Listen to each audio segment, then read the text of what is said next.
Chapter 8. The Tomb. Jack and Annie stood frozen. The silent soldiers did too. Finally, Annie spoke.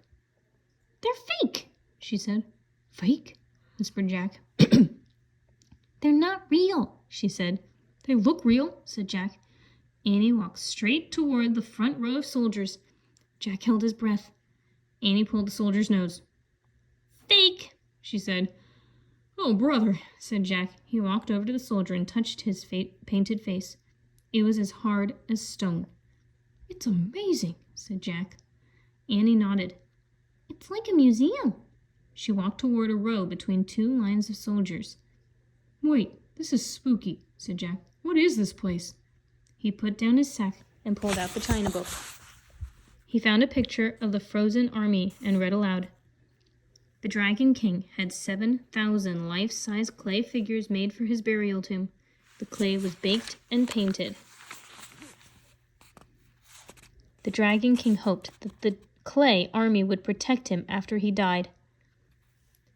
"It's like the pyramid in ancient Egypt," said Jack. "Remember? The queen was buried with a boat and lots of things to take to the afterlife." He looked around. "Annie?" "I'm here," she called. She was far down another row. "Come back here," yelled Jack. "No, you, come here. It's so cool. All their faces are different." Jack threw the book into his sack. Then he hurried down the row to Annie. "Look," she said. "Just look."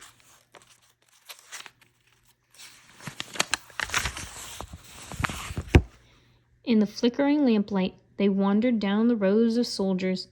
No two soldiers had the same nose, the same eyes, or the same mouth. "Oh man, no wonder so many people had to work on this tomb," said Jack. "They really did a good job," said Annie. "Yeah," said Jack. They were kneeling archers and foot soldiers dressed in red and black armor. There were real bronze swords, daggers, axes, spears, bows, and arrows. There were even life-size wooden chariots with horses. The horses looked completely real. They were different colors with white teeth and red tongues. "I have to take some notes about all this," said Jack. He pulled out his notebook and a pencil. Then, kneeling on the brick floor, he wrote, "No two faces the same, not even the horses." "Jack," said Annie, "you know what?" "What?" "I think we're lost," she said. "Lost?" Jack stood up. "We're not lost." "Yeah? Then which way is out?" said Annie. Jack looked around. All he could see were rows of soldiers. In front of them, to the right, to the left, behind them, nothing but clay soldiers. "Which way did we come in?" said Annie. "I don't know," said Jack. All the rows looked exactly the same. They stretched out endlessly. Jack tried not to panic. "I'd better look this up," he said. "Forget it," said Annie. "Morgan said the research book would guide us, but in our darkest hour, only the ancient legend would save us." "Is this our darkest hour?" asked Jack. Annie nodded. "Yeah, it's pretty dark." "It does seem to be getting darker in here," thought Jack. The air was getting thicker, too. It seemed harder to breathe. "Let's ask for help," said Jack. He reached into the sack and pulled out the bamboo book. He held it up and said, "Save us." As Jack waited, the tomb seemed unbearably quiet. Jack held up the book again. "Please help us find our way out," he said. Annie kept waiting, but nothing happened. The air was growing even thicker. The light was getting dimmer. The countless rows of soldiers seemed creepier. Help did not come. Jack felt faint. I guess we'll just have to..." "Look," said Annie. "What?" "The ball of thread. It rolled out of your sack," she said. "So what?" said Jack. He looked at his cloth sack lying on the floor. The ball of yellow silk thread had rolled out, and it was still rolling, leaving a trail of yellow thread. Chapter 9. The Silk Path.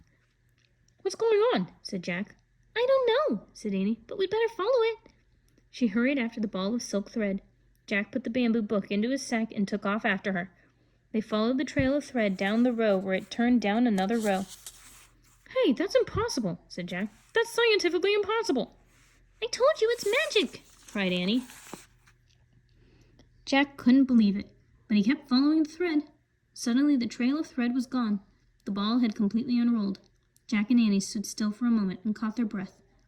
What now? Said Jack. I guess we go up those stairs, Annie said. What stairs? Said Jack. There. Jack looked through the dim light and saw the entrance to a stairway only a few feet away.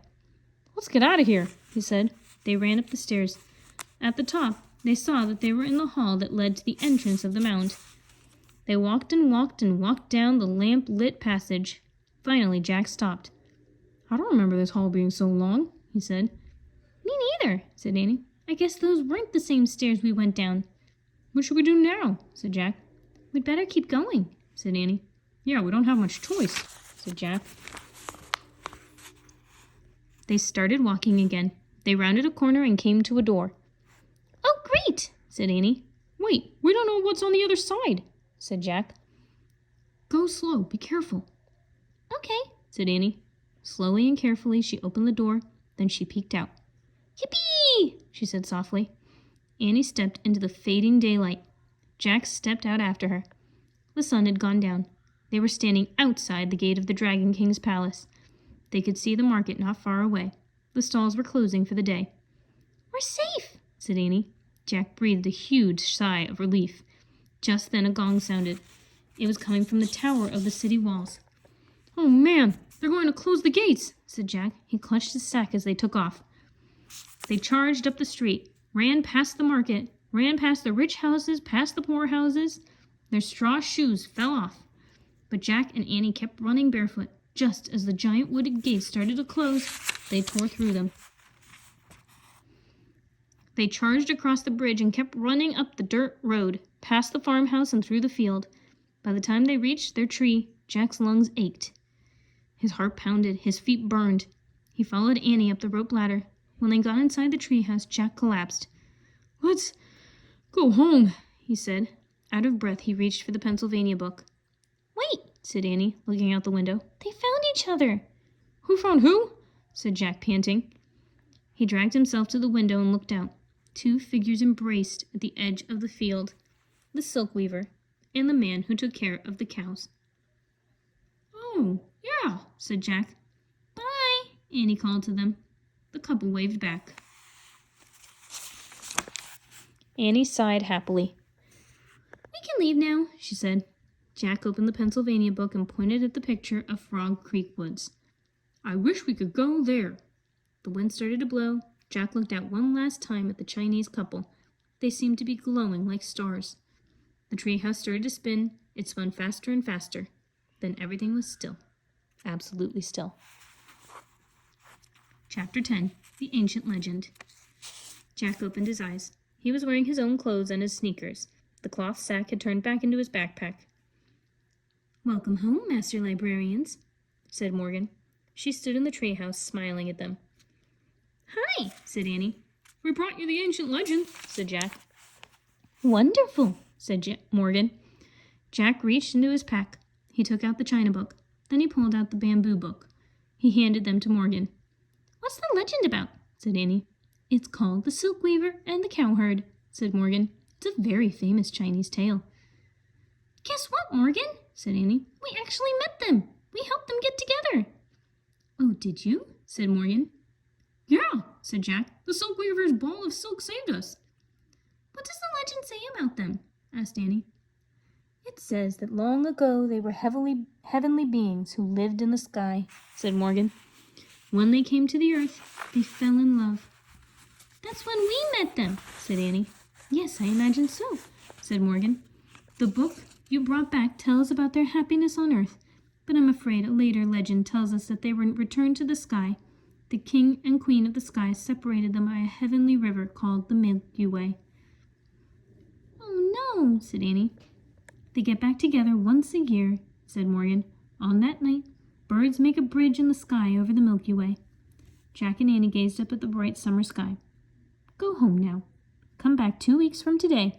Next, you're going to find a book in the country of Ireland over 1,000 years ago. That sounds like fun, said Annie. Morgan frowned. I'm afraid it was a very dangerous time, she said, for Viking raiders often attacked the seacoasts. Vikings? Said Jack. He had had enough danger to last a long time. Don't worry about it now, said Morgan. Just go home and rest. Jack nodded. I'll try, he said, pulling on his backpack. Bye, said Annie. See you in 2 weeks. Thank you for your help, said Morgan. Any time, said Annie. They headed down the rope ladder. From the ground, they waved to Morgan, then they started for home. As they got to the edge of the woods, Annie stopped. Listen to the crickets, she said. Jack listened. The crickets' chirp sounded louder than usual. Their ancestors lived in the time of the Dragon King, said Annie. Oh, brother, said Jack. Right now, the grown-ups are telling the little crickets a legend, said Annie. Yeah, sure, said Jack. A legend passed down from their ancestors, said Annie. Jack smiled. He didn't want to admit it, but the crickets' noise did sound like storytelling. He could almost hear them saying, Dragon King, Dragon King, Dragon King. Jack, Annie, came a voice. It was their mother calling. The spell was broken. The cricket stories were just plain old cricket sounds again. Coming, Jack shouted. Jack and Annie ran down their street and across their yard. Did you have a good time in China? Their mother asked. It was pretty scary, said Annie. Yeah, we got lost in a tomb, said Jack. But we were saved by an ancient book. Their mom smiled and shook her head. My, books are wonderful, aren't they? She said. Yep, said Jack and Annie, and they followed her inside.